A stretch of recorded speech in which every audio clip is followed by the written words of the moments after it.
Viagens de Gulliver, Jonathan Swift, capítulo 2. A citada senhora tinha uma filha de 9 anos, criança muito inteligente e esperta para a sua idade. A mãe, de combinação com ela, lembrou-se de me preparar para passar a noite, à cama da boneca, antes que anoitecesse. Meteram a referida cama numa gaveta da mesinha de cabeceira e colocaram esta gaveta em cima de uma prateleira suspensa na parede por causa dos ratos. E foi essa cama em que dormi durante a minha permanência em casa de tão bondosas criaturas. Era tão hábil esta pequena que depois de me vestir e despir-me diante dela umas 2 vezes, soube vestir-me e despir-me quando lhe aprazia, embora fosse só por obediência que lhe eu dava semelhante trabalho. Fez-me 6 camisas e outras espécies de roupa branca, do mais fino pano que fora possível encontrar-se, e que, em boa verdade, era muito mais grosso do que o tecido para as velas de navio, e ela própria as lavava. A minha lavadeira armara-se também em professora, ensinando-me o idioma do seu país. Quando eu apontava para qualquer coisa, dizia-me logo o nome que tinha, de maneira que, dentro em pouco, fiquei apto para pedir o que queria. Era de muito boa índole. Deu-me o nome de Grildrig, palavra que significa aquilo que os latinos chamam homúnculos, os italianos homunceletino e os ingleses mannequin. É a ela que devo a conservação da minha existência. Estávamos sempre juntos. Eu chamava-lhe Glundauclet, ou mestrazinha, e seria um indício de negra ingratidão se alguma vez esquecesse os cuidados e a afeição que me proporcionava. De todo o coração desejo que um dia esteja em condições de retribuí-los, em lugar de ser, talvez, a inocente, mais funesta, causa da sua desventura, como tive ocasião de verificar. Corria então, por todo o país, que o meu amo encontrara no campo um animal, do tamanho de talvez um splachnoc, animal da região que devia ter 6 pés, e com a mesma configuração de um ente humano, que imitava o homem nas suas menores ações e parecia falar uma espécie de linguagem que lhes era própria, que já aprendera muitos vocábulos do idioma deles, que caminhava direito sobre os 2 pés, era dócil e tratável, acudia logo que o chamavam, fazia tudo quanto lhe ordenavam, tinha os membros delicados e uma tez mais branca e mais fina do que a filha de um fidalgo aos 3 anos de idade. Um lavrador, seu vizinho e seu íntimo amigo, veio fazer-lhe uma visita para verificar a veracidade do boato que correra. Mandaram-me logo chamar. Colocaram-me em cima da mesa por onde caminhei, como me ordenavam. Desembainhei e embainhei a espada. Cumprimentei o amigo do meu amo. Perguntei-lhe, na língua do seu país, como ia de saúde, dei-lhe as boas-vindas. Enfim, segui todas as indicações da minha pequena professora. Este homem, a quem a avançada idade cansara a vista, pôs os óculos para me ver melhor. Essa ação fez-me soltar uma grande gargalhada. As pessoas da família que descobriram o motivo da minha alegria também desataram a rir. O alvejado, porém, era tão gebo e tão palerma que não se melindrou com isso. Tinha a aparência de um avarento, e isso foi confirmado pelo estúpido conselho que deu a meu amo para que me fizesse ver por dinheiro em qualquer dia de feira, na cidade próxima, afastada da nossa casa mais de 22 milhas. Pareceu-me que falavam a meu respeito, pois o faziam em segredo, durante algum tempo, e outras vezes olhavam para mim e apontavam-me.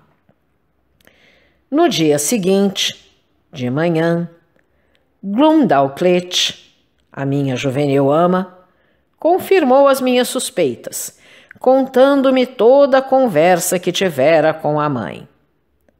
A pobre pequena meteu-se no seio e bastantes lágrimas chorou.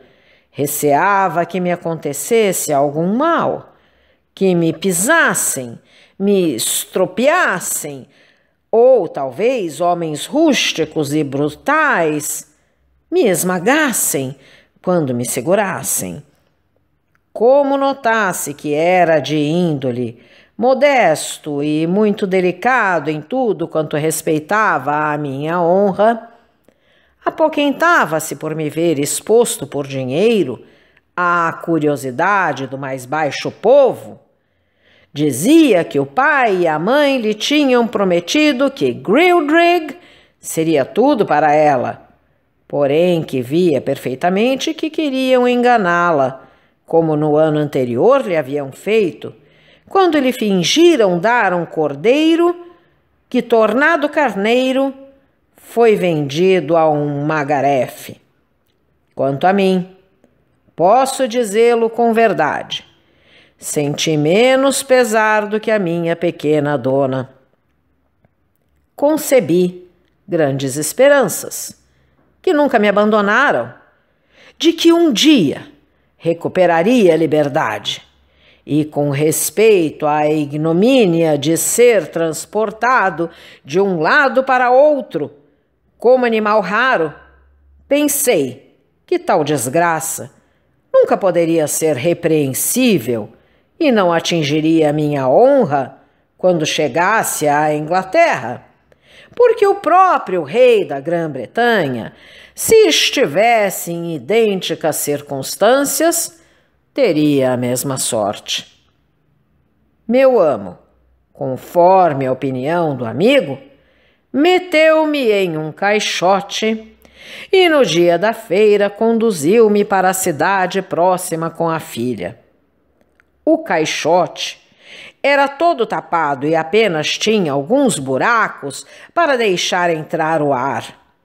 A minha amiguinha tinha tido o cuidado de colocar debaixo de mim o colchão da cama da sua boneca. Entre mentes, fui rudemente sacudido durante a viagem, que, no entanto, foi apenas de meia hora. O cavalo andava a 40 pés aproximadamente cada passo e trotava de tal maneira que a oscilação era a mesma de um navio por ocasião de temporal. O caminho era um pouco mais comprido do que de Londres a St. Albans.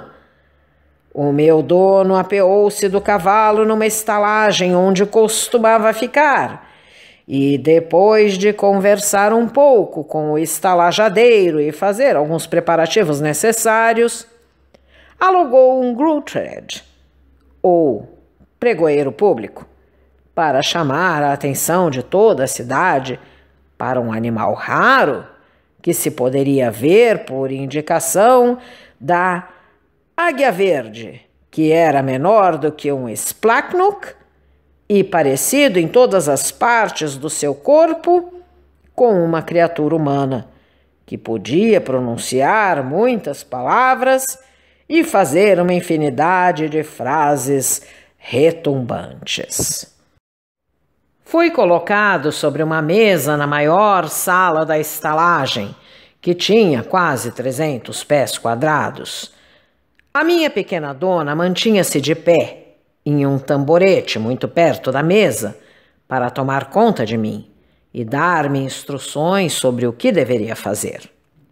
O meu dono, para evitar a multidão e a desordem, não consentiu que entrassem mais de 30 pessoas de cada vez para me verem.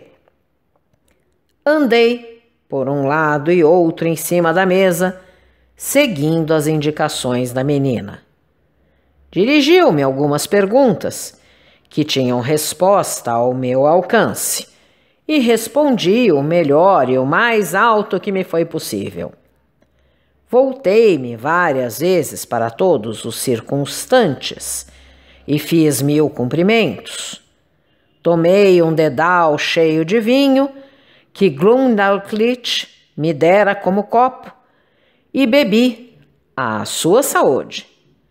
Desembainhei a espada e fiz o molinete à maneira dos esgrimistas de Inglaterra. A minha dona deu-me uma haste de palha, fazendo exercícios nela como funâmbulo que aprendera na minha meninice. Nesse dia, fui mostrado durante 12 vezes e obrigado a repetir sempre a mesma coisa, até que estivesse quase morto de fadiga, de aborrecimento e de desgosto. Aqueles que me viram fizeram tais referências a meu respeito que o povo quis forçar as portas para entrar. Meu amo, tendo em vista os seus próprios interesses, não deixou que pessoa alguma me tocasse, salvo a filha, e para me colocar mais ao abrigo de qualquer acidente, enfileirara bancos em volta da mesa, a uma distância que me punha fora do alcance do espectador. No entanto, um pequeno e mau estudante arremessou-me à cabeça uma noz, e por pouco que me não alcança, foi arremessada com tanta força que, se o golpe lhe não falhava, ter-me-ia feito saltar os miolos, pois era quase tão grande como um melão. Tive, porém, o prazer de ver que o estudantinho foi posto fora da sala. Meu amo fez anunciar que, no dia seguinte, havia ainda de mostrar-me. Entretanto, arranjaram-me um modo de condução mais cômodo, visto que ficara derreadíssimo com a primeira viagem e com o espetáculo que dera durante 8 horas consecutivas. Não me podia ter nas pernas e quase estava sem voz. Para concluir, quando estava de volta, os fidalgos das vizinhanças, ouvindo falar de mim, foram ter à casa de meu amo. Houve um dia em que apareceram mais de 30 com as mulheres e os filhos, porque nesse país, assim como na Inglaterra, há muitos fidalgos ociosos e mandriões. Meu amo, vendo o proveito que podia tirar de mim, resolveu deixar-me ver nas mais importantes cidades do reino. Tendo-se fornecido das coisas mais necessárias para uma viagem longa, depois de ter regulado os seus negócios particulares e de se haver despedido da mulher, a 17 de agosto de 1703, aproximadamente 2 meses depois da minha chegada, partimos em direção à capital, situada no centro deste império, a 500 léguas de distância da nossa moradia. Meu amo fez sentar a filha na garupa por detrás dele. Levou-me em uma caixa, presa em volta do corpo, metida no pano mais fino que ela pôde encontrar. A vontade de meu amo era fazer-me ver pelo caminho, em todas as cidades, vilas e aldeias um pouco importantes, e percorrer até os solares da nobreza que pouco o desviassem do seu caminho. Fizemos jornadas pequenas, apenas de 80 ou 100 léguas, porque Glumdalclitch, de propósito para me evitar fadiga, queixou-se de que já estava moída com o andamento do cavalo. Muitas vezes me tirava da caixa para tomar um pouco de ar. Atravessamos uns 6 rios mais largos e mais profundos que o Nilo e o Ganges, e quase não havia ribeiro que não fosse maior do que o Tâmisa na ponte de Londres. Demoramo-nos 3 semanas nessa viagem e fui exibido em 18 grandes cidades, sem contar várias aldeias e muitos solares de província. Ao 26º dia de outubro, chegamos à capital, chamada na sua língua Lorbrulgrud, ou Orgulho do Universo. Meu amo alugou um aposento na principal rua da cidade, pouco afastado do Palácio Real, e distribuiu, conforme costumava, programas, contendo uma minuciosa e atraente descrição da minha pessoa e das minhas habilidades. Alugou uma grande sala de 300 a 400 pés de largura, onde colocou uma mesa com 60 pés de diâmetro, em cima da qual eu devia desempenhar o meu papel. Fê-la cercar de paliçadas, para evitar que eu caísse. Foi em cima desta mesa que me exibiu 10 vezes por dia, com grande espanto e satisfação de todo o povo. Então, sabia eu falar sofrivelmente a sua língua e entendia perfeitamente tudo quanto diziam de mim. Além disso, aprendera o seu alfabeto e podia, embora com certo custo, ler e explicar os livros, porque Glumdalclitch dera-me lições em casa do pai e nas horas de descanso no decorrer da viagem.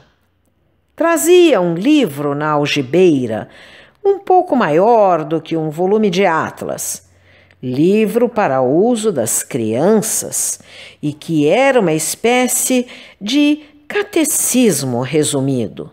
Servia-se dele para me ensinar as letras do alfabeto e dava-me a interpretação das palavras. Então, caro audioleitor, se você gostou deste conteúdo, deixe seu like e inscreva-se no canal ativando o sininho para ser notificado dos próximos vídeos, com os próximos capítulos deste e de outros livros que estarei publicando. Um grande abraço e até a próxima!